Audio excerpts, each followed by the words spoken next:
إذا حفل افتتاح كأس أفريقيا المغرب 2025 الذي أقيم في ملعب الأمير مولاي عبد الله بالرباط حمل الكثير من الرسائل التي جسدت روح الوحدة الإفريقية دون أن يغفل الهوية التاريخية للمغرب من الجذور وصولا إلى الوقت الحاضر. يتدرج الضوء لينير لك المسار.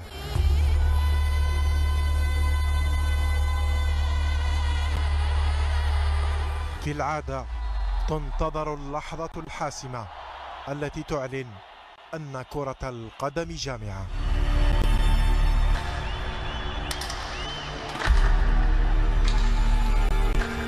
نبض الأرض يسمع، كل صوت صدى للتاريخ.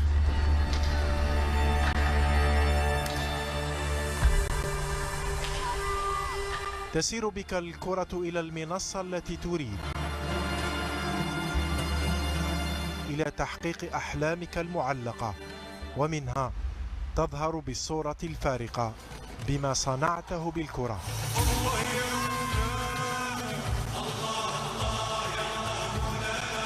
الكرة تتحرك في الفلك الإفريقي بارتفاع، تتوهج معها ألوان إفريقيا المرتبطة بالأمل المستقبلي. إفريقيا أرض كرة القدم، الاحتفاء بها أساس. إفريقيا القارة التي تحتضن تنوعها بكثير من الفخر، تفردها مبني على قاعدة صلبة.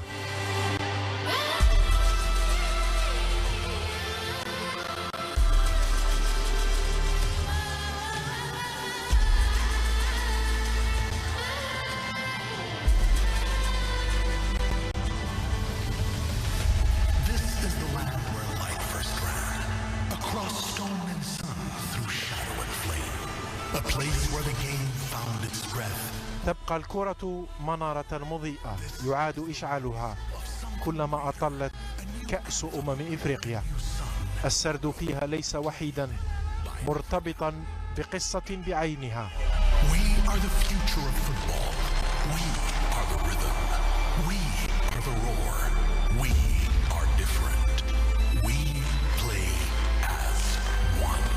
كرة القدم هي القصة، هي الضياء الجامع.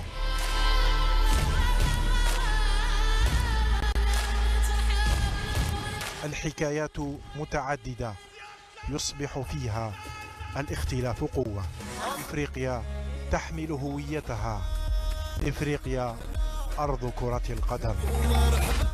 حفل افتتاح بهيج أقيم في العاصمة المغربية الرباط، وذلك إذانا ببداية بطولة كأس إفريقيا المغرب 2025. والأهم أن المنتخب المغربي خرج من المواجهة الافتتاحية بما هو مهم، وهو الانتصار أمام منتخب جزر القمر بهدفين دون مقابل. كابتن ربيع، المنتخب المغربي تفوق على جزر القمر في مواجهة بطولة كأس العرب في فقط 2025، تفوق في الجولة الأولى ب3 أهداف مقابل هدف، وكانت هذه المواجهة هي الطريق للوصول إلى نهائي بطولة كأس العرب والفوز بلقب كأس العرب. الآن يبدو أن منتخب جزر القمر سيكون الطريق أيضا الذي يمنح للمغاربة التفاؤل ربما في هذه النسخة.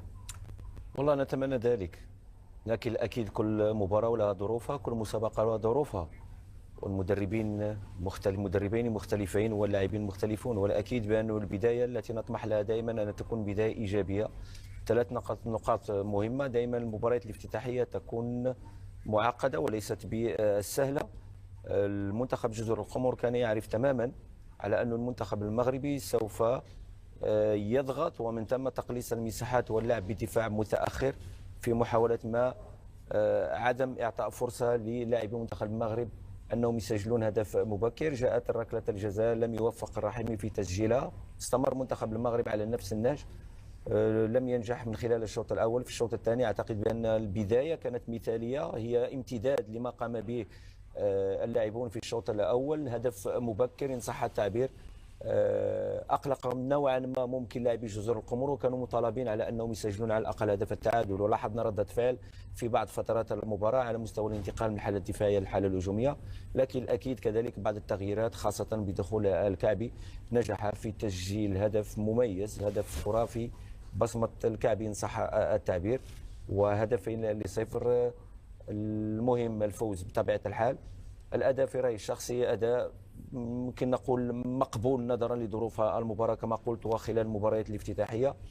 الأهم كذلك هو الظفر ب3 نقاط، والأكيد بأن المدرب مطالب بتقييم هذه المباراة سواء على مستوى الشوط الأول أو الشوط الثاني، وكذلك على مستوى الأداء الفردي للعديد من اللاعبين، وكيف بإمكانه أن يتعامل معهم من خلال المباريات التي سوف تأتي مستقبلا، خاصة اللاعبين الذين يلعبون بانتظام وباستمرار، معنى أن هناك نقص على مستوى الجاهزية والتنافسية، أبرزهم اللاعب إبراهيم دياز.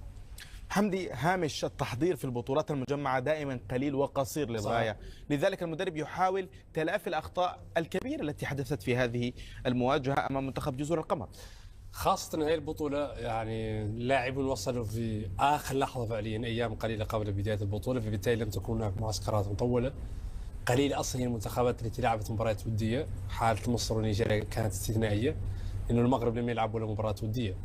بالتالي أعتقد أنه لا يجب أن نضع توقعات ضخمة فيما يتعلق بمباريات الدور الأول على الأقل من دور المجموعات، وحتى ربما الدور الثاني، لأنه كما ذكرت أنه صناعة منتخبات بشكل تكتيكي قوي في وقت ظرفية زمنية قليلة جدا، عبارة عن يومين 3 4، شيء مستحيل. بالتالي أصلا دور المدربين يكون عادة هي محاولة إتقان الاختصار فعليا، أن تكون مختصر في كل شيء، أن تركز على مبادئ عامة، الكرات الثابتة، أشياء يمكن تمريرها في أيام، لأنه لا يمكن البحث عن تفاصيل في أيام معدودة جدا. بالتالي يعني هي كرة لاعبين أكثر ما هي كرة مدربين، وهامش تأثير المدربين في المنتخبات أقل بكل تأكيد من هامش تأثير المدرب على صعيد الأندية، لأنه هناك وقت أقل. حتى إن كان وليد الركراكي مثلا هي تقريبا سنته الثالثة أو الرابعة مع المنتخب، فبالتالي هؤلاء اللاعبين غالبيتهم منذ بداية مسيرتهم مع المنتخب يعرفهم، عاشوا عشرات المباريات مع بعض. لكن من رأى فرحة وليد الركراكي في الهدف الثاني نابق، أعتقد أنه سيرى ربما ضغط كبير جدا يعيش المدرب، ضغط هائل جدا على المدرب، وأتمنى أن يستطيع إدارة هذه الضغوط بالحقيقة.